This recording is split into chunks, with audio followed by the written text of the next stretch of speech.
I'm so excited to be here with all of you again, many of whom I know. I can't see your faces, but I'm familiar with a lot of who you folks are.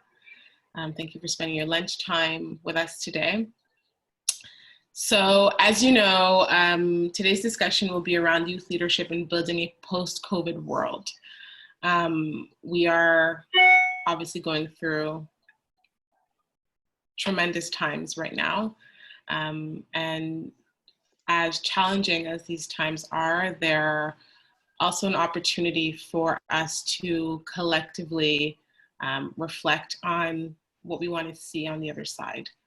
And as many of us are working either for youth-led organizations or closely with youth or youth ourselves, I think that acknowledging the critical role that youth's part in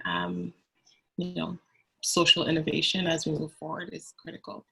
So that's what brings us here today.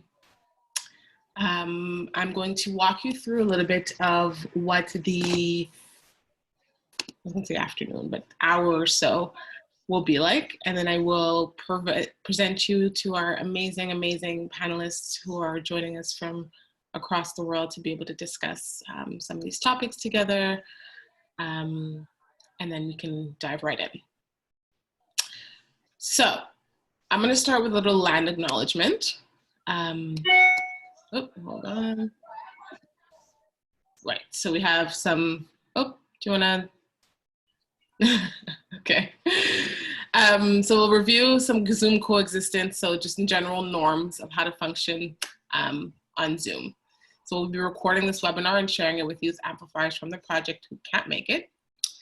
Below, you can click on participants to rename yourself with your first name, gender, pronoun, and city. So just like a lot of us, the guest speakers, including myself, have right now, if you folks can take about 30 seconds to do that on your end, that would be wonderful. The 30 seconds start now. Renaming time.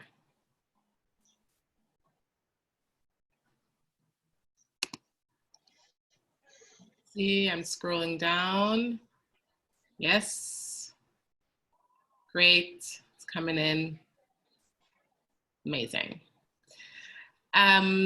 You can add any questions that you have in the chat, specifying which speaker your question is addressed, and we'll be consolidating all of these questions. Erica, who's present here, will be sharing them with the speakers that will take turns responding one by one. Please obviously stay on mute to avoid hearing any babies, any cats, dogs, partners, coffee making, etc. And if you have a spotty internet connection or any issues logging in or off, you can turn your camera off. Right now, I don't think many of us have the camera on anyway, but that's that. That's just kind of Zoom coexistence. Webinar agenda. So group check-in, including the land acknowledgement, 5-minute presentations from the panelists. So we have Anna Pranjic with us. I'm going to pull up each of their mini bios just to give you guys some context. Anna Pranjic is an innovation specialist working for the Laboratoire d'Innovation Urbaine at the City of Montreal. Anna, can you just kind of wave and hold it down for us so we see where you are? Do you see her? Why don't I see her? Oh, there you are. Okay. I'm in the wrong view. Hi. Perfect. Next, we have Anjum Sultana. Anjum is National Director of Public Policy and Strategic Communications at the YWCA Canada, and the nation's oldest and largest women's serving organization. Anjum, can you get off? Hi, everyone. Oh, awesome. Next up, we have Lindsey Awuku, who is the National Coordinator for Young Reporters for the Environment Ghana and Echo Schools Ghana. She is also the Vice President of International Falcon Movement, Social Education International. So a lot of us are already knowledgeable on IFM. And then lastly, we have our one and only Amplify participant. So Amplify Lab member in Toronto, Habon Ali, and also a member of the Prime Minister's Youth Council. So to give us some lens on that end. Okay.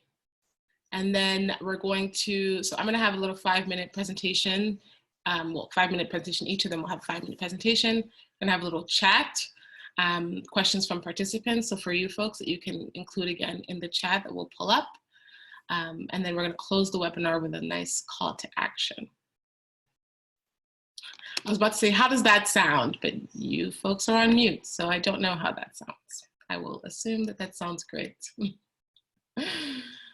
Okay, so that's the agenda. I'm going to kick it off with a little land acknowledgement. A lot of folks obviously are not, unless you're Indigenous and from your ancestors are from the land that you are from. Most of us, I believe, aren't, or our ancestors aren't from the land that we currently reside in. So I'm from Montreal. Montreal is known as Tiotatia territory. I'm going to invite you folks to take about 1 minute to close your eyes if you can, or if you feel safe to, and think about your connection to the land that you're from.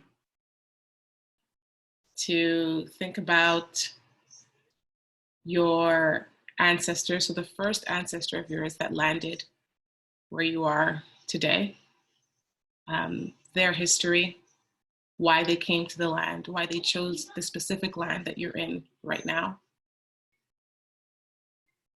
Think about the context that we're in and the privilege to be in the land that you are, given today's current circumstances. Also take some time to think about the sacrifices that the Indigenous folks of that land that you're in have had to go through in order for you to be here. So for folks in Canada, a lot of our well-being, a lot of our privileges, a lot of our opportunities have come to the detriment of the livelihood of the Indigenous people. And so when we speak of land acknowledgement, we really take the time to reflect upon the folks on whose backs we're standing, the folks who have contributed to our opportunities, who have contributed in a less subtle and obvious manner to our privilege today.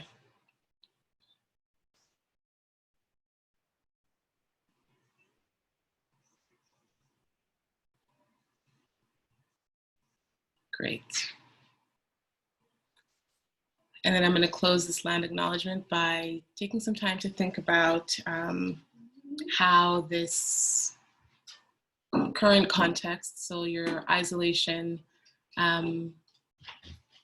has impacted you. But the silver lining behind this and the intention to contribute actively towards making your local communities better.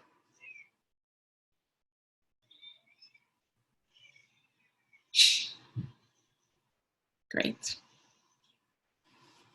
Okay, so we're going to dive into it.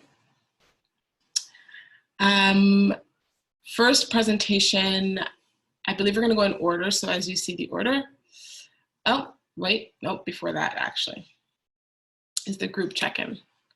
How are you folks feeling in these times?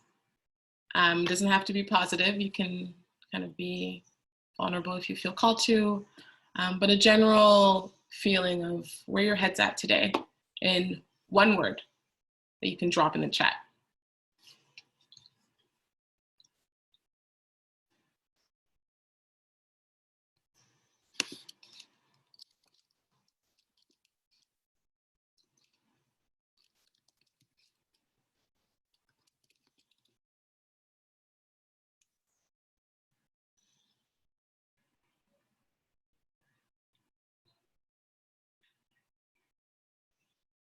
I'm just going to wait for them to come in before reading a few of the answers that are coming through.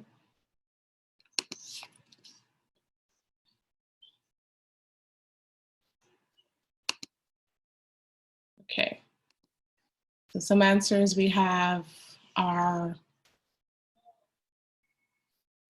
uneasy, overwhelmed, impotent, anxious, confused, morose, that's a good word, stressed, confused, difficult, worried, observing, frustrated, good, overwhelmed, worried, reflective, lost, optimistic, hopeful, busy, caged.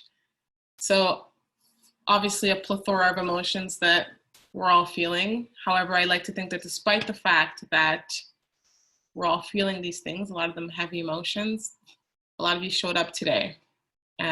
So that speaks volumes. So if you're showing up today, it's because like me, like the speakers, like a lot of us here, you are feeling somewhat hopeful. There's like a glimmer of hope and a glimmer of wanting to contribute to tomorrow's change. So just that and that in and of itself is major. And I applaud you all for being here for that. So obviously giving context to why we're here is important. We are all here as part of the Amplify project. A lot of participants obviously are from Amplify, but for folks who aren't familiar with what Amplify is, it's a 2-year run project that's been co-funded by the European Union. And that's being put together in partnership with many different organizations. So we have Oxfam Canada on this, we have Apathy is Boring working on this, we have, side note that if you guys hear yelling, it's my 5-year-old just doing his thing. So please be patient with me. We have the IFM obviously on this, we have youth policy labs on this. So it's really a conglomerate of youth organizations as well as the European Union trying to improve cross-Atlantic social change through major topics and conversations revolving around gender equality, violent extremism. There's one more that I'm forgetting. Remind me, folks. Remind me, folks. Climate change. Climate change. Yes. Oh, okay. Thank you. And so Amplify the first year. Oh, that's him. The first year has wrapped up pretty well with a first round of labs where participants have gone back out to their community, back into the communities, and done a little bit of research around some of these topics. And so year 2 is really devoted to action and really implementing these community projects and these change in their local contexts. And what brings us here today is obviously to discuss the role of youth, the fundamental, critical, important role of youth as we move forward. Good. Okay, so we're going to start with the panelist presentations, beginning with Anna Pranjic. As I mentioned, Anna is an innovation specialist working for the Laboratoire d'Innovation Urbaine, the City of Montreal. And she was also previously part of the youth action team at Civicus. So, Anna, welcome. Thank you.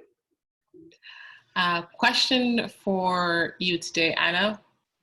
What role do you see youth playing now during the pandemic in the post-COVID world? I think youth has a variety of roles we can play, and we've seen many examples of this, if it already. I think from establishing food delivery initiatives benefiting vulnerable populations to using digital printers to help medical staff adapt protection equipment during their work. I would like to focus a little bit on innovation, and because I think it has a crucial role in this pandemic and in this context, and I think youth are a big part of it. Innovation is the creation of new ideas or new applications for existing ideas in a way that adds value to society. And then you have social innovation, which further expands this concept to creating solutions for challenging and systemic social environmental issues. I think it's always present, and I think the new ideas constantly emerge, but I think it's especially useful in our present context, and we have to act now so that we don't go back to a status quo, I think. And you know, considering we're going through a major crisis, everyone and everything is unbalanced and uncertain, and we sort of have a window of opportunity where our actions might have a bigger impact potentially. So first, I think I'd like to talk about open data and governance, data governance. So I think for innovation to exist, there needs to be a sharing of and democratization of accurate and pertinent information. Data needs to be made available for use by the population. Proprietary knowledge needs to be made available, restrictions free for people to create and build upon. And the data we provide needs to be transparent and provided with context. I mean, you'll see in like the news coverage, sometimes data that we get is out of context. We don't really understand where it comes from, what's its purpose, and it could be misused and misinterpreted. And finally, I think we need to have inclusive and diversified data sets so that decision makers can base their decisions on them and make appropriate decisions. So what can we do for this? I think we have three main roles we can have as youth. We can act as transmitters. So we can be our own curators of information. So we can make sure that the right information is out there. We can personalize this information and influence others to become curators as well. I think we're connected through so many social platforms, and we're able to use technology to our advantage. So it can be as simple as posting a video, or as complex as developing like an ethical information chart or charter. Then I think we can also start collecting for ourselves. We do have access to an impressive amount of digital platforms and online networks, software, like from Excel to very, very complex ones. And I think each of us has different abilities and aptitudes with these things. And if we're creative, we're resourceful, we can mobilize people around us to help and really be the collectors of the data that, put together data sets and make them available. And for me, this is innovation, and this is basic democratic governance of data. And finally, we can do advocacy. We can raise our voices to influence all types of institutions so that they can be conscious of how they collect data, which data they collect, and what they share, how they share it. Second, I'd like to speak about, I'm talking about influencing institutions. So I'd like to speak about how do we interact with our elected officials and what we can do a little bit in that direction. Is everybody still with me? Sorry, I wanted to check in. I know I'm talking a lot, and let me know if I'm talking too fast as well. So I think we need to make voices heard, which aren't usually heard. So briefly touched upon this, but I think it's important to explore this. And it's the idea that when policies are applied for the good of the population, they're usually designed for the good of the majority of the population. So there are always interests that fail to be taken into account. They fall in the cracks or end up in a blind spot. And these tend to be the interests of the most vulnerable populations. I mean, in this pandemic, we've seen migrants and refugees that were forgotten. We've seen homeless people being put at tremendous risk. We've seen women in situations of domestic violence that had the difficulty turning somewhere, difficulty finding help. We've seen seniors in residences receiving subpar care. We've seen nurses and other essential staff exhausted, overworked. These are just a few examples of the voices that need to be heard and keep being heard so that policies can be adjusted, so that we can take these people into account and really care for everyone as a society. And in this, I think we have a very simple role. It's not very glamorous, and it does take mobilization in order to tip the balance, but we have to reach out to our elected officials.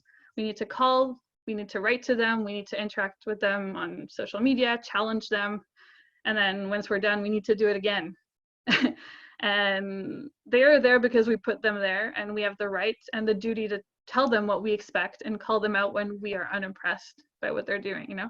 And sometimes they might not know, so it's kind of our role. Do you think that right now, folks' relationship to government has changed or will change, given the fact that, you know, a lot of people's livelihoods are actually dependent on government right now?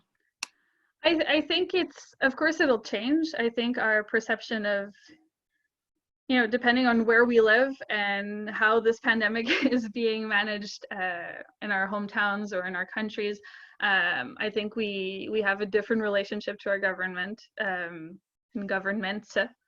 And I think for them, it's important to create a relationship of trust. I think we won't be able to get out of this if we don't work together, and if the communication channels aren't open, and if we don't trust our governments, then we won't talk to them, we won't tell them how we feel, we won't tell them what we're going through, and then you know, we won't get out of this in a timely manner or anyways, it'll be more complex and difficult, I think. Yeah. Do I continue, or is this my time? Go ahead, yeah. Yeah. So I just want to wrap up briefly. You know, I had a little portion to talk about what is the role of youth post-COVID, and I won't go a lot on that because we can touch on that on a further discussion. But you know, I think we'll have our hands full, and it'll be hard to prioritize what we want to do after COVID. But I'd like to talk about mental health as a first subject. I think it's a hot topic for now.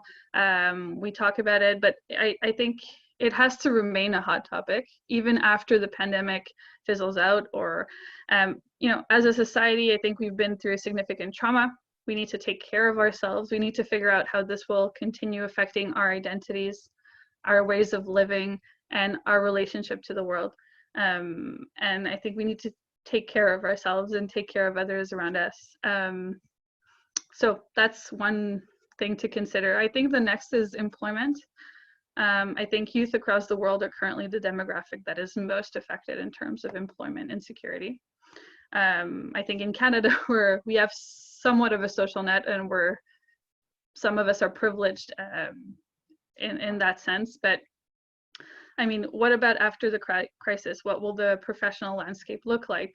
You know, what will be our conditions? So, you know, entrepreneurs, in small businesses that are led by youth, how will these survive? So I think we need to start thinking about this and shaping what we want to see as an outcome. And so sorry. No, go. I was going to say, I think there's also something to be said around youth jobs, like in retail or in grocery stores, and the reframing of that. So, you know, the reframing of what constitutes an essential care worker. And absolutely, who are on the front lines right now, what do they get? What advantages should, you know, people in retail stores get? The pay, minimum benefits, etc. And how will that translate after COVID? Exactly. You know, after their massive, you know, effort and everything they've done to help us. I mean, it's very important. So just to end, I think if you ask me what's our role as youth, I you know, I kind of want to ask you, you know, what is our plus value? What do we bring to the table that others don't? And I think it's a tricky question to answer, but it's useful in a personal and group level, I think, to think about that. And it'll guide us to find people that we can collaborate with, because we're a lot of us that want to get involved and want to do something, and we have skills and imagination, creativity, and expertise, you know, a lot of us. Mm-hmm. And so it's recognizing this potential and these opportunities. And if I have one piece of advice that I've learned the hard way is don't wait for the perfect idea to fall from the sky. Don't wait until your project is perfect and all of the I's are dotted and the T's are crossed. I think you should be innovative, you should try things, you should fail. Give yourself permission to fail, learn from your mistakes, adapt and try again. It's better to do something, even though it's imperfect, than wait and miss your chance. That's it for me. Thank you so much. So what I heard from your presentation essentially was the importance of data and open data and transparent data. I heard the importance of youth getting involved now than ever. Apathy it's not the time to be apathetic at all. I think that more than ever we have to hold our government officials accountable, get involved, see and be aware of what's happening. And then keep in mind things like mental health, keep in mind things like employment, and how these will affect us in the future. Absolutely. Thank you so much. Thank you. Okay, moving on to Anjum Sultana. Anjum is the National Director of Public Policy and Strategic Communications at the YWCA. For folks who aren't aware of who and what the YWCA is, they're the nation, so Canada's oldest and largest women's serving organization. Anjum, how are you? I'm great, how are you? I'm good, thank you. So a question that I'm going to lead you into your presentation is, what are the gendered impacts of COVID-19? And how can we make sure that the most vulnerable are not left behind in the midst of all of this?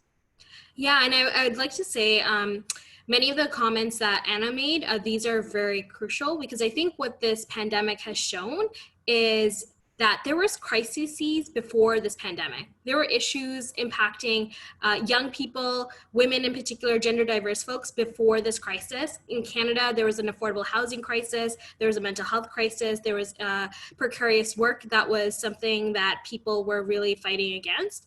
It's really shown us what wasn't working in very, very clear ways, because I think for a lot of us who work in the social change space, we were aware, but maybe the broader population wasn't as aware, but now they're feeling it. And now they're seeing, okay, this is an opportunity for us to build back better. And for me and at the YWCA, what we really want to see is a feminist economic recovery plan for many states. We've seen this many nations and states across the world. We've already seen the state of Hawaii in the US actually publish a feminist economic recovery plan. And YWCA is actually working on a pan-Canadian version of this for Canada. And this is something we encourage people to think about as we move forward. So to talk a bit about what is happening during this crisis, we can just advance to the next slide. What we're seeing is that this has really had a gendered impact on COVID-19, and in particular in Canada, but I would imagine across the world in many of the nations that you're in. It's also really impacted racialized communities, newcomer immigrant communities, the LGBTQ plus community. So there's intersections that we have to also think about. So for my presentation, I'm saying gendered impacts, but really we have to look at it from an intersectional lens as well. We cannot forget that. So first and foremost, women have been on the front lines of this crisis. So globally, so I know people are here from all around the world, 70% of the global health workforce are women. So 7 out of 10 people who are working in healthcare in the world are folks who identify as women. And so this means they are actually the most exposed potentially to COVID-19, because they're actually there in the thick of the work in healthcare settings. But beyond that, we also see when we look at care work, we're seeing women being overrepresented in those spaces. So, personal support workers in long-term care homes in Canada, similar institutions might be present in other parts of the world. Cleaners, 70% of cleaners are women. 90% of nurses in Canada are women. So we're seeing it be very gendered, but we're also seeing it, despite the fact that they are on the front lines, they're also facing the brunt of the economic crisis. So we don't know what the economic reality will be, but we're seeing that there will be a downturn. And already in Canada, in March, many workers lost their job or were laid off. So 63% of the workers who lost their job were women. So we're seeing, despite the fact that women only make up currently 47% of the labor workforce in Canada, they were represented in the job losses. And so what does this translate into? In Canada, 1.8 million people, women, were either lost their job or had a reduction in hours. So we can't forget that women have been most impacted. So what we say at the YWCA is that this is not going to be a recession. This will be a she session. So people who identify and have the pronoun she, her, they're going to be the most impacted. On the flip side, we're also seeing other aspects beyond work that have been impacted by this crisis. So particularly, I come from a public health background, actually. So before I started at YWCA, I was working in public health. And one of the key measures in public health is, we're told, is to stay at home. But that requires either you have a home, so people who are precariously housed or homeless, that's something that they can't do. They can't stay at home to stay safe from COVID. And the other piece is you need a safe home. But what we're seeing in Canada, but across the globe, has been unfortunately a rise in domestic violence. In France, we've seen in some parts 32 to 36%. In parts of Canada, we've seen 20 to 30%. Our YWCAs, we operate 34 shelters and 2,000 units of affordable housing. And we've heard our demand for our services increase during this time. So that's something we cannot ignore. So I would say for everyone here, please continue to check in on your colleagues, your friends, your community members. I think one of the things that for folks who work in gender-based violence, oftentimes your colleagues or people around you are aware or may start to see red flags and signs, but when everyone is self-isolating at home, you can't really see those signs. So it's important to continue to take a proactive approach. In Canada, we've been very vocal about this, and we saw the federal government invest $50 million in domestic violence shelters to address this concern. But for us, we always think about what is the root cause of this, right? Violence doesn't happen in a vacuum. It's built on a foundation of sexism. It's built on a foundation of patriarchy, misogyny. So those are the root causes we also have to address in addition to public services. So we can't do just one, we have to do both. And finally, oh, sorry, go ahead. Flag that folks, we have a lot of non-English speaking, so first language English speaking folks who are hanging on to every word. So we're asking you to slow down a little bit so that they can keep up with your amazing presentation. Okay, no, thank you, I appreciate that, thank you. So the last piece I wanted to highlight is around who is actually stepping up during this crisis. It's youth, it's young people, it's also organizations that provide this type of social care. So charities, nonprofits, grassroots organizations, and they're forced to do more with less. So I was mentioning a bit about our YWCAs. So we operate essential services that are open during this time, like shelters, like childcare for essential workers, and also doing food delivery to seniors and communities. But to do that, but have less money is really hard to do.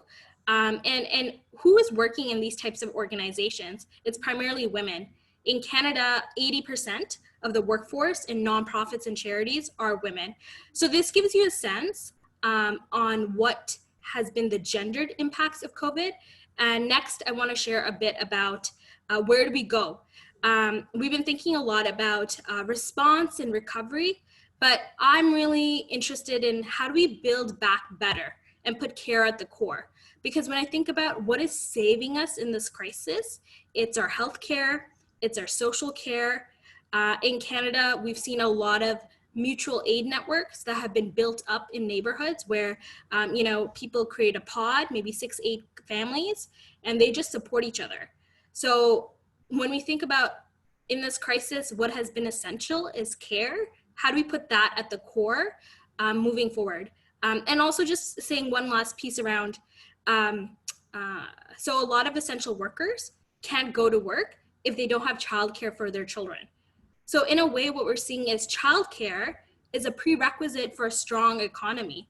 But why is it, this is the case in Canada, but it might also be the case in other countries. It is so expensive right? It's so expensive for families, especially for families that have more than one child, let's say. So that's something we have been really pushing for. The other 2 points I want to share is Anna mentioned this a bit about the social safety net. What we're seeing is that is going to be what protects us in times of crisis. So income supports, for example, that the government can provide if people have lost their job. But what we've seen and what we've said for decades is some of the social safety nets in Canada don't have a gender lens. They actually don't work for women. So for example, employment insurance, that's something that if you lose your job in Canada, you have access to. But it requires you to work a certain number of hours. And women are overrepresented in part-time work, in precarious work, in temporary work. So they're paying into the benefit. Every month, money comes off their paycheck, but they can't access it. Oh. Yeah. And finally, coming from a public health background, we talk a lot in the space around the social determinants of health. So things like housing impact your health, income, immigration status, all of these different items. So for me, what I would like to see Canada and other countries take into account is use the social determinants of health as a framework for a post-pandemic recovery and create the roadmap for where we need to invest our dollars. So if we need to, for COVID, have access to safe and affordable housing, but we're seeing there's a gap, let's invest more in housing. If we know income matters, let's invest in income supports and raise the income for people. And finally, if we know that to be a worker who can, to be safe in your work, you need access to things like paid sick leave. So if you get sick, you can stay at home and not fear losing your job. Let's do that. Because I think this crisis has shown us where we need to move forward. And I'm looking forward to working with all of you to make that a reality. Can I just stomp my feet right now? My gosh, so many amazing points. I don't even know where to start to resume. I think one major takeaway is one, obviously the gendered impacts for women who are overrepresented on the front lines of this pandemic globally. And then the second one, if I have to summarize, is if a system only functions or stops functioning when folks only participate minimally, then what does that say about the system? So what does that say about capitalism if folks are only purchasing minimally and the economy is crashing? What does that say about our care system if if one major health crisis and we're seeing everybody who's racialized or on the margins majorly affected? So thank you so much for that. That was so impactful. Thank you so much. Okay, moving on, we have Lindsey Awuku, who is Vice President of, before I actually go into Ellen, just to remind folks that they can start sending their questions in as we move on from one participant to the next, so that, if you want a speaker to come back to your question or dive deeper into something, we have everything ready and Erica will review that for you. So back to Ellen, who's the Vice President of the International Falcon Movement, Socialist Education International. Why is this always so difficult? Am I the only one? I feel like I'm always like, and National Coordinator for Young Reporters for the Environment Ghana and Echo Schools, Ghana. Thank you so much for joining us, Ellen Lindsey. And as a leading question to your presentation, we want to know, how has COVID aggravated or improved climate change? And what lessons can be learned should we move forward, on how we should move forward?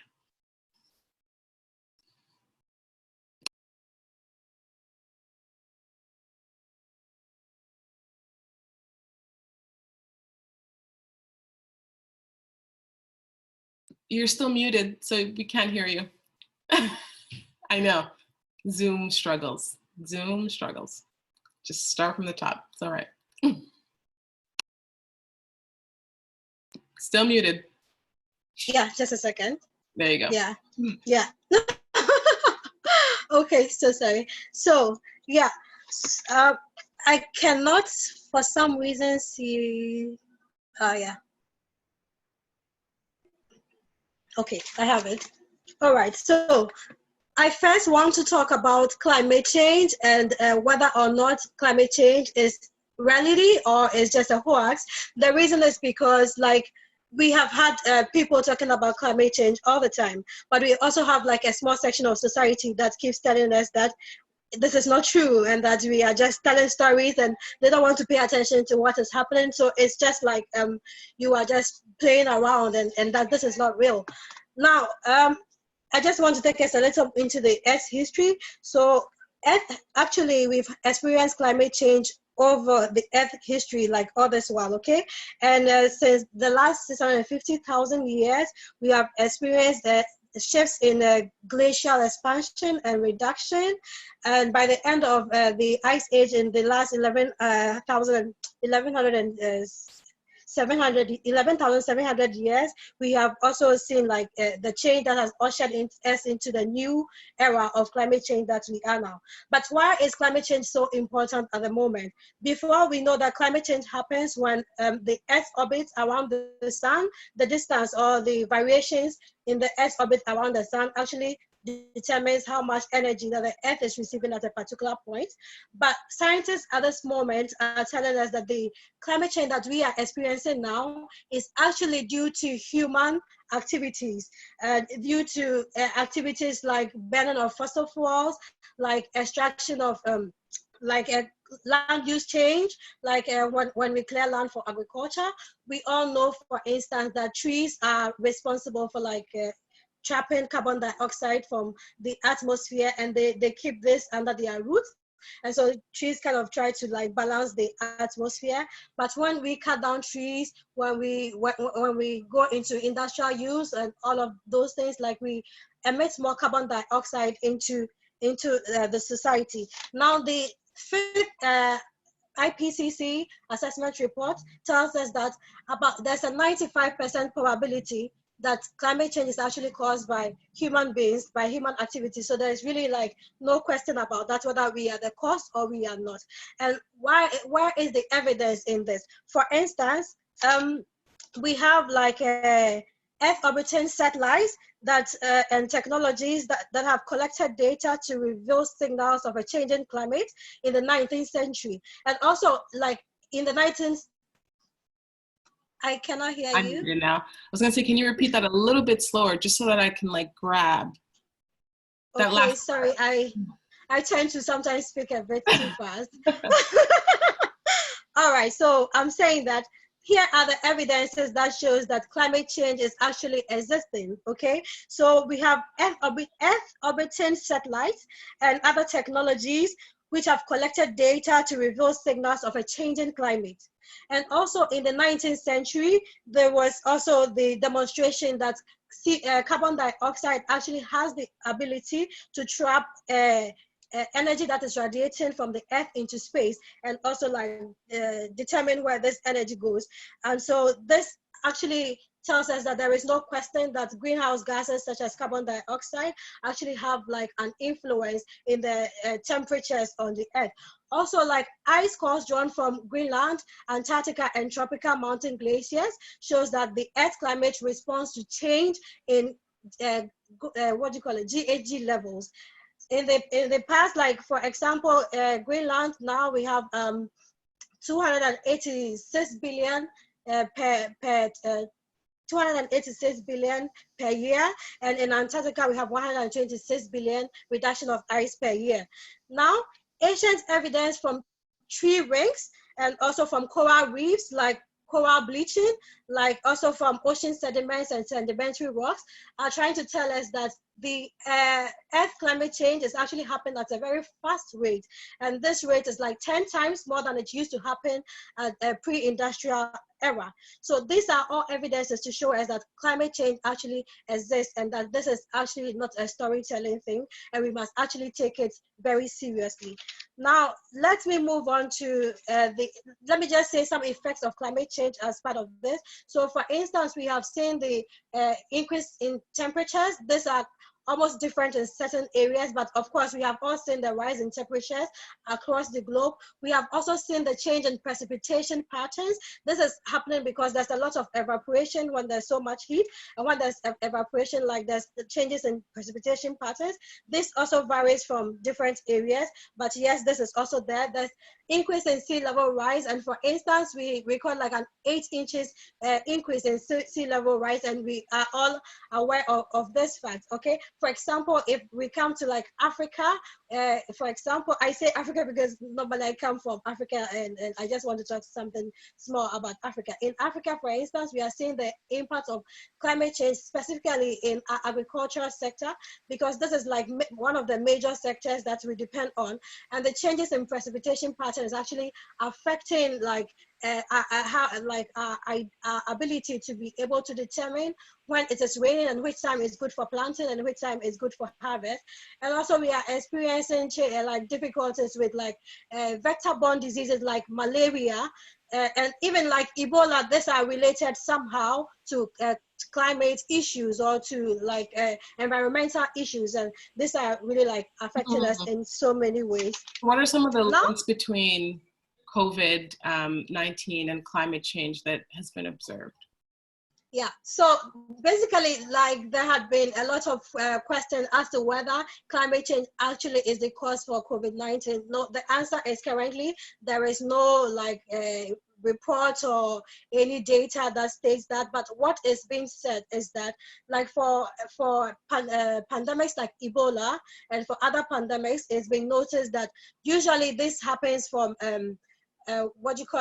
viruses that are actually within wildlife and maybe sometimes plant, but our encroachment on the environment and on the habitats of this biodiversity actually is what sometimes comes close to us. So there is really, climate change is not causing it, but there are like reasons close to such pandemics. But for COVID, for example, the actual link that we can find is that while we are all like focused on trying to like bring a solution to COVID, the other climate change diseases like vector-borne diseases like malaria are happening along the line. So this put a lot of stress because we are trying to, the health sector is already suffocated. We're trying to deal with all the cases that we already have. And if we have other cases coming up like malaria, like Ebola, because in Africa right now, there has also been like a surge of Ebola again alongside the coronavirus. So this like kind of puts like too much pressure. So that is the link that can be created between climate change and COVID-19, but really it is not like the causative effect for climate change. All right, so now let's go to the link between COVID-19 and then climate change. Now we have all seen that the devastating consequences of unprepared health sectors during this COVID-19 period. The same goes for climate change. When we have an unprepared sector, the problems and challenges that will come from like vector-borne diseases are just going to be like as serious and as devastating as the challenges that we are finding with COVID-19. This will really put so much pressure on the health sector. We are unprepared. We will not be able to like find a solution so quickly. So that is one. And we also like between COVID-19 and coronavirus, they all hit the poorest, okay? They hit the marginalized in society the most. They are the ones that like feel most the impact. For example, like when COVID-19, like the pandemic started, we were all supposed to stay home. We're all supposed to like wash our hands. We are all supposed to like practice social distancing. People don't even have access to clean and flowing water. People don't have access to basic essentials. People don't have access to public health, and people need to like go to the hospital. People need to test. People need to have care, like basic care, if they find themselves like assuming that somebody has coronavirus but there's no free public health care. People cannot even access this. So in the end, it is the poor and vulnerable in community that are really affected the most. And so this pandemic has become like a poverty multiplier, causing more pressure on the poor and vulnerable in society. Now, one thing also that coronavirus and climate change has in common is that they all require collective action. When the pandemic started, collective action from everywhere around the globe is what is actually leading to like us. We don't really have a solution now, but it's actually what is helping for us to minimize some of the pressures that we have. So everybody is doing something in their own way, in their own corner, in their own homes. There is collective action, and this is the same thing that should be done with climate change or with climate action. Everybody has to act in different ways in wherever they are, from a local level to a global level, so that we can have like a global impact. Now, both COVID-19 and climate change threaten the most people that like we care about. Okay, apart from us, we are more worried about our friends, about our family, about what will happen to them. Will they catch the virus? If they have the virus, will they survive? Like, we are all worried about it, about that. It's the same thing with climate change. Whoever is impacted, we are worried about if there's going to be a flooding somewhere, is there going to be a hurricane somewhere, our friends who are in those areas, our family members. So these are the things that COVID-19 and climate change has in common. Now let's go to the lessons. Now, the lessons in both cases are showing us that public health is a political choice, and we must make decisions every day and all over again to reach a more resilient, zero carbon, just as a healthy future. So both COVID-19 and public health, they are public health issues. And coronavirus are public health issues. But COVID-19 has taught us that these are political issues or political decisions that we must make all the time to decide whether we are going to have a zero carbon society, resilient society, or a healthier society.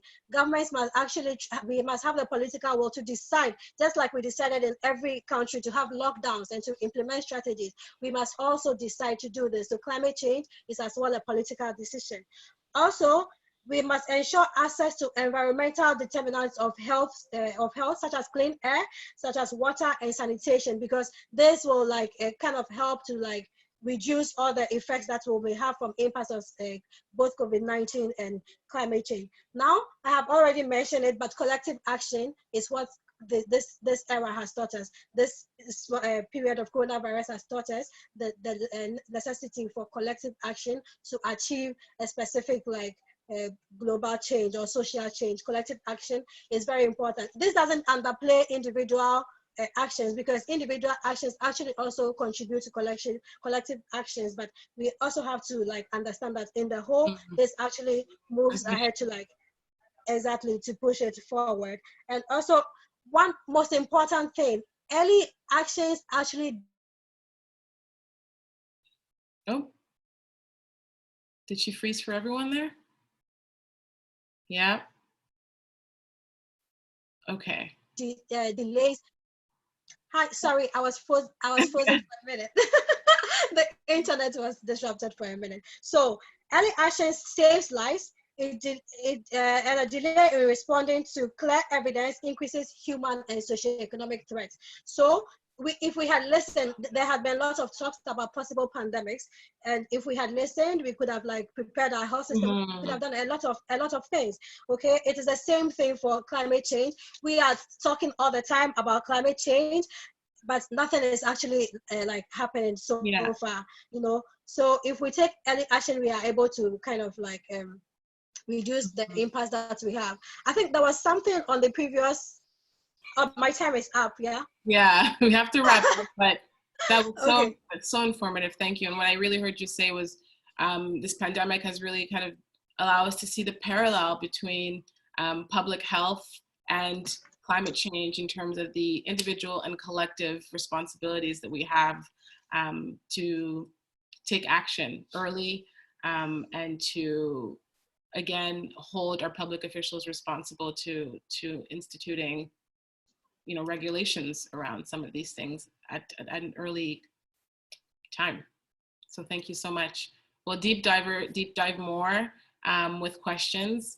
We're going to move on to Habon Ali, who is an Amplify LAB member in Toronto and a member of the Prime Minister Youth Council. I haven't gotten deep into everybody's bios, I realize that, but we'll share those with you should you folks want to know more about them. And my question for you, Habon, as we lead, this next phase of change, is how can a pandemic like COVID-19 increase 1, instances of violent extremism, 2, xenophobic and/or nationalistic rhetoric, and 3, regressive policies. And always, what can we do to act? Absolutely. So thank you very much, DJ. Hi everyone, my name is Habon and I had the chance to participate in Amplify. And like DJ mentioned earlier, Amplify is a transatlantic youth dialogue that connected 100 youth from Canada and Europe to create local and global solutions for climate change, terrorism, and gender equality through youth-led research. So the research was youth-led from the selection of the topics, the design, the collection, the analysis, the conclusions, and the recommendations. And there were 13 labs, and each lab developed a research plan through an initial workshop. And then following that workshop, youth had research activities that we conducted, including online surveys, focus groups, and exploratory desk research, all in our respective areas. And then the results were then presented at a transatlantic youth dialogue where we met in Montreal in November of 2019. Time was very different then. So the next slide, please. Thank you. So since violent extremism was one of the topics we explored, I will speak a bit to our results and then what that means in light of COVID-19. So violent extremism is a rising global concern, and oftentimes terrorist groups such as ISIL, Al-Qaeda, and Boko Haram are the first thoughts of violent extremism, but this realm also includes right-wing extremism, which is growing through populist nationalist, anti-immigrant, anti-Islam rhetoric, and through the electoral success of far-right political leaders and rising neo-Nazi and white supremacist youth violence and terror. So additionally, amplifiers recognize that there needs to be a greater focus on the gender-based impacts of climate change, which has the potential to heighten conflict and often increase political instability. So we know that women are often amongst the most vulnerable, with UN plans recognizing the systemic targeting, abduction, displacement, and murder of women and children and members of gender diverse communities. And these folks are often excluded from decision-making bodies as well. So it's compounded in a way. And with this in mind, amplifiers made recommendations for combating the growing tide of violent extremism as it intersects with gender inequality and climate change. So some of the recommendations are on the slide, and includes promoting diverse and inclusive societies through educational programs, improving public services, and creating opportunities for meaningful participatory public life. Creating stable job markets, which removes a major incentive for radicalization, ensuring that there is access to resources and services that support self-determination for women and gender minorities, promoting ecofeminism, promoting socially fair and just environmental policies, and recognizing the relationship between violent extremism, climate change, migration, and forced displacement. So the next slide, thank you. So how does COVID-19 impact violent extremism? It can often worsen the root causes of terrorism, such as poverty, social exclusion, and unemployment. So there's examples right now of far-right groups taking advantage of the pandemic. So white supremacist groups organizing on various social media platforms in the United States to mobilize people to attack. And the Center for Hate, Bias, and Extremism in Canada has actually found that online activity is focusing on conspiracy theories, anti-immigrant and xenophobic attitudes, and accelerationist rhetoric, which is seeking to form a white ethno-state, which is very concerning. So xenophobia and COVID-19, there's a discussion that coronavirus is jeopardizing the future of globalization, that this pandemic is causing us to turn inward, and as we see temporary measures to close borders and restrict the flow of goods. There's also a racialization of the novel coronavirus, which has led to anti-Asian discrimination and racism. We have a world leader, Donald Trump, who refers to the virus as the Chinese virus, which fuels the narrative that the Chinese people are to blame for this pandemic, which is quite irresponsible, and it ultimately leads to hatred and violence against people. The Black community in China is reporting racist incidents where they're being refused service in restaurants, bars, hotels, and they're being evicted from their homes. And the government is conducting mandatory tests for anyone who has been in contact with African people in China. And following that testing, they're required to undergo a mandatory quarantine, which is extremely concerning. Thailand has also reported cases of Westerners being targeted for coronavirus xenophobia.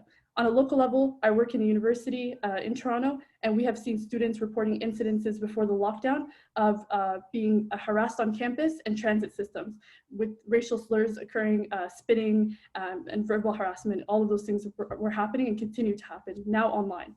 So xenophobia can then link to political conditions within a country. There are far-right groups and political leaders that are exploiting the current situation to actively call for aggressive policies. These policies can include policing practices, immigration policies, data privacy, and discriminatory policies. And a clear example of this was in Hungary, where a far-right government was attempting to push through discriminatory legislation that will end the legal recognition of trans people. And this was submitted with measures being aimed to tackle the coronavirus outbreak. So we're seeing some of these measures being pushed through with coronavirus measures, and it's going to have long-standing implications in a post-COVID world. Personally, I research around immigrants and their access to healthcare services in Canada, and we know that in Canada there are cultural, racial, and ethnic barriers to healthcare. And I'm concerned of how that's going to play out with COVID, and it's something that I'm going to be following. So how exactly do we move forward? So the last slide. Especially that right now, I feel like we're currently accepting our rights to be temporarily removed and revoked for the greater good. So the conversation next is, you know, to what, to the detriment of what, and how do we balance having the need for stricter leadership while maintaining our civil liberties? Exactly. It's a very, it's like a delicate balance in a way. And I would say, like, how can we move forward and how can we act? That would be having governments implement some of the recommendations the amplifiers made. Governments should also ensure that the pandemic response doesn't contribute to xenophobic and racial discrimination. Political responses that stigmatize populations are not okay, and they lead to violence. And on a personal level, we can never stop the fight against racism and xenophobia, so we should try to always call out bigotry and hate speech while standing up if we see someone being harassed, if it's safe to do so, and support organizations that are working on the global and local level in legal or educational ways to do this work. And Anjum, you're right, racism is a public health issue, and we should definitely approach it in that way. Amazing. Thank you so much. Thank you to all of you for your amazing knowledge sharing and your wisdom. And I'm sure that this will really help, I mean, myself personally, but also most importantly, the participants in going back out into their communities and really kind of taking into account all of the information that you folks have shared. So thank you so much. Next step, first of all, before we move in, I'm just going to invite folks to stretch. We've been sitting for about an hour now, so just moving our bodies a little bit. A lot of us have Zoom meetings all day. By a lot of us, I mean myself. So just take some time to move your body. We don't have any questions yet, so I'm going to maybe leave 45 seconds for folks who want to think of a question to drop it in the chat, and I'll review some of what the panelists spoke about. So Anna, who was an innovation specialist working with the Laboratoire d'Innovation, really spoke to data, open data, the importance of transparent data in the midst of this, the importance of keeping in mind mental health and employment after this. So if you have any questions revolving around that for youth, whether it's employment or mental health services or data in general and how that will be transcribed. We have Anjum, who spoke towards the gender inequality that has has been highlighted as a result of this. And really how folks on the margins are oftentimes women and in the front lines and how that's impacted women. Ellen spoke on climate change and the parallel between climate change, public health, and the impact there with the COVID-19. So if any folks have any questions on climate change. And then Habon spoke on violent extremism and the relationships there. So do folks have any questions or want to dive a little bit deeper or have any contributing points they want to make? We have one question that just popped up from Melissa. Do you think that there is a way to keep youth initiatives and the spaces that we have now taken after the pandemic? So if I can share and respond to that question. Sure. Yeah, so I wear another hat called Millennial Women in Policy, and we have 3,200 members across the country. And one of the things we've asked for in this pandemic recovery, because a lot of countries now are thinking about opening up their economies and how to do recovery and build back better, but where is the intergenerational or generational lens?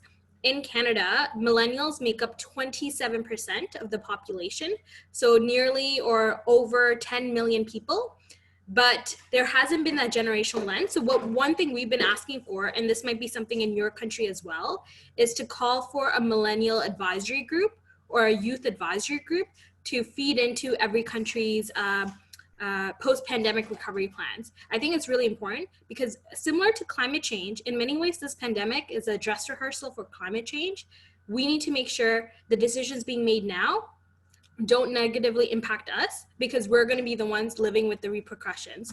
So that's something just to highlight around how we can call on government to take us seriously and actually include us in the decision-making process.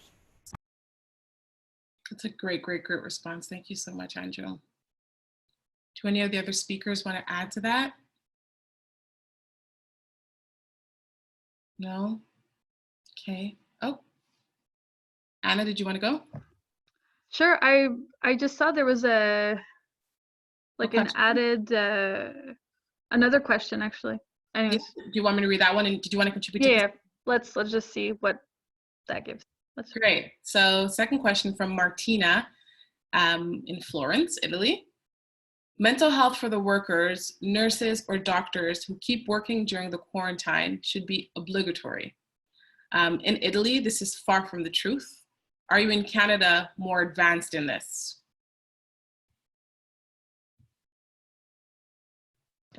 I would say no. I don't think we are. I don't think we're at the point where we've put in place the proper support channels or support networks for these people. It's not just for health workers, but it's everyone that's on that's an essential service, that's on the front lines, be they visible or not. And I think that's something we would benefit from working on and raising awareness about so that this can be implemented and maybe continue post-COVID. I think just because we need it now and it's exacerbated now doesn't mean we don't need it later when we are not in a crisis. And I think to some extent, this is going to impact us all on a mental health level, and it has obviously, but specifically those on the front line, even if they're not aware of it now. I think moving forward, like I don't know how I'll be able to go back to work in 9 to 5 and function as normal as we did. You know, a lot of us, this is our new normal now. So adjusting to that is in and of itself going to be mentally straining. And I can only imagine for the frontline workers, how, you know, going back to a normal life after the trauma that they've witnessed. Okay, does anybody want to add to that question? Should we move on to the next? Moving on, okay. As a man, or as men rather, what can we do to make sure that women don't feel overwhelmed and feel equalized within society during the crisis? Thank you so much. This is a question from Sikumbozo Dion in Montreal. I hope I said that right. Does anybody want to speak to that? As men, what can men do to support? Well, maybe it's like maybe part of the answer, and then maybe somebody can complete what I'm going to say. I would like to give an example from my own context, and I think it might start a discussion or give rise to some insights from other people. But in my department where I work, my director is a man, and he has a partner. She's a doctor, so she's one part of the essential services. So she has very stringent working hours, and she's never at home because she needs to be on the front lines. And so he is left for the first time in his life to take care of 3 young children, 3 young boys of lower age. And that has highly impacted his ability to work and keep doing his job. And because he's higher in the hierarchy of the city, other directors and other people in power are seeing this, and he is currently an example of of the situation and how, like, Gender he's making this, yeah, exactly, he's making visible how gender roles impact different workers differently. And I think he's been very vocal about it and speaking out about it and just sharing his experience and always relating it to how it's for other people, and that for him it's new, but this is not a new context. This is not a new situation for a lot of the other workers. And I thought that was really cool, because he's a person with a space to talk and power to influence, and he's able to share this and speak out for this. And I think it might bring some awareness in the city. Anyways, I think there's definitely a conversation around gender roles to be had, because obviously a lot of women are on the front line, the dynamic there in the household has shifted, and that the men, including my partner, has had to step up and balance work like women have been doing since the beginning of time. So that's a really kind of societal and social conversation to have moving forward. Yeah, and if I can add to that, I think this really highlights the amount of unpaid care work that women were doing. And now we're seeing that men are kind of taking on some of that, but it should be paid, right? So my hope would be, after this crisis, we think about investing deeply in childcare and all of the other unpaid care work, and really start to reframe our society, like all the things women were doing.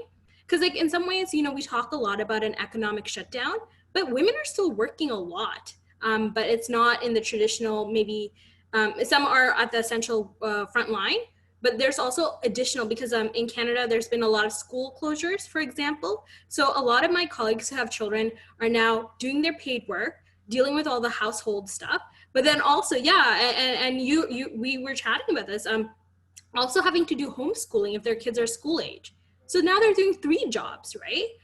So I would say for men is to share in that unpaid care work, but also after this crisis, call for investments in childcare. But also, we were talking a bit about women are on the front lines, and this being a she session, so they need to be at the forefront of any post-pandemic recovery plan. So we need gender balance and gender analysis in everything that comes forward after this. So I'd also share it, like also taking that unpaid care work, but also translating that into political action. And actually creating space for women to be decision makers moving forward. So literally, if you are, and for men who are in some form of ability to create space and to step aside to let women take part of the conversation, critical. Also, side note that as I am homeschooling, I'm like, why aren't teachers paid $1 billion a year?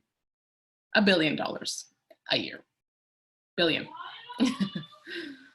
Thank you so much for the question to Kumbozo. Do we have any other questions coming from the audience? Okay, one more. Is this an opportunity to a better new normal? And what needs to change in order to, really attack the structural causes of all of these inequalities? That's a big question, Elena. The entire system. I'll open that up to the speakers if anybody wants to touch upon that. I think it's definitely an opportunity.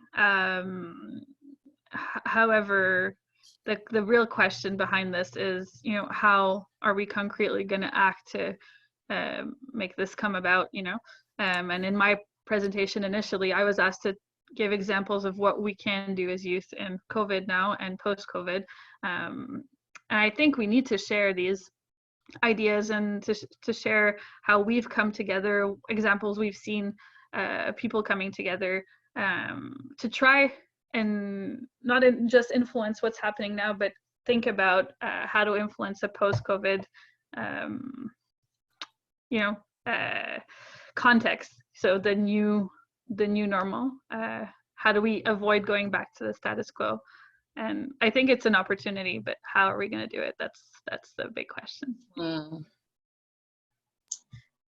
I'm not sure if I have the full answer to this, but I was thinking this particular time for me in person has given me some time to actually analyze our systems and to actually analyze capitalism, and also actually analyze like, yeah, it's also capitalism in a way, how so many people are privileged and there are so many less privileged ones. As young people, I think it gives us the opportunity to actually like prepare, and after this coronavirus, we need to like come out to talk about the kind of world that we want to have, and actually to try to fight for that world. Because as it is, like, I don't think that people that are having the opportunity right now, that people that do not have any problem with inequalities, want to shift from their position. And so it's not going to be easy. So we have to like be prepared for this, and we have to like explicitly like say what we want and fight for it. So I think that is one way we can do this. Absolutely. Does anybody else want to add in terms of the structural or systemic changes and how to go about that? I think one useful tool for policy and just structural change is something called the gender-based analysis framework. And now in Canada, it focuses also on intersectional gender-based analysis. But basically, before government does anything, they need to look at the policy and say, how does this impact different communities, especially communities that have been historically marginalized? So that way, before anything happens, you're already thinking about communities and having them at the forefront. Because I think, to be honest, in the past, whoever was in power, the policy served them, but we can't have that anymore because we're all connected and we all matter. So I think that's something really, that could be a helpful tool as we move forward in this new world. Yeah, I think it's in terms of how we design products, services, processes, I think we need to stop designing for the majority and we need to start designing for the outliers.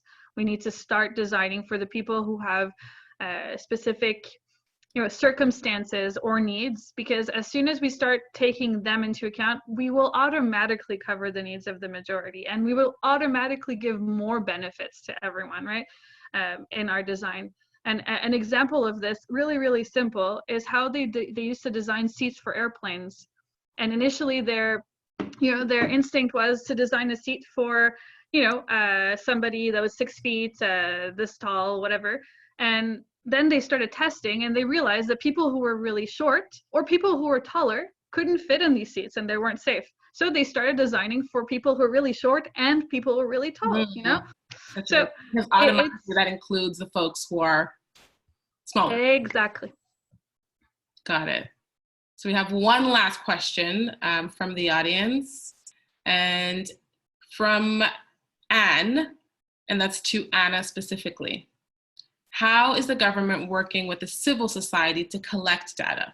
And is the collaboration sufficient?